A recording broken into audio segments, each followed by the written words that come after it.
Assalamu alaikum wa rahmatullahi wa barakatuh. Ndugu yangu, inshallah msikilize Professor DP Sheikh Mazinge. Sikilize huyo hapo.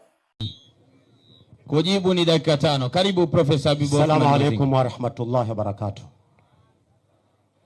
Ndugu yetu mmoja hapa alisimama akasema sisi Yesu hatumtambui. Tunamtambua Yesu. 2:21 Luka. Hata zilipotimia siku 8 za kumtahiri kwake, alifanyeje? Aliitwa jina lake Yesu. Tunamtambua kama mwanaume kwa sababu alitahiriwa kama sisi.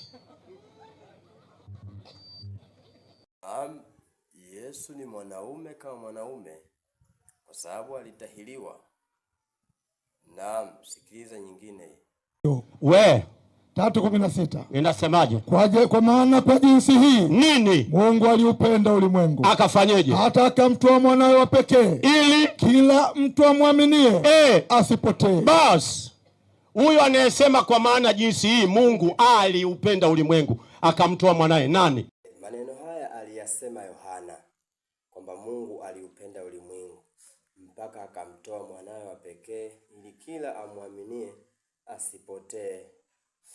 Sasa nyinyi mnamuita Yesu kwamba ni Mungu. Yohana alisema kwamba huyo ni mtoto wa Mungu. Msipotezwe bwana jamani. Muabuduni Allah. Uislamu ni bure tu kabisa. Salamu.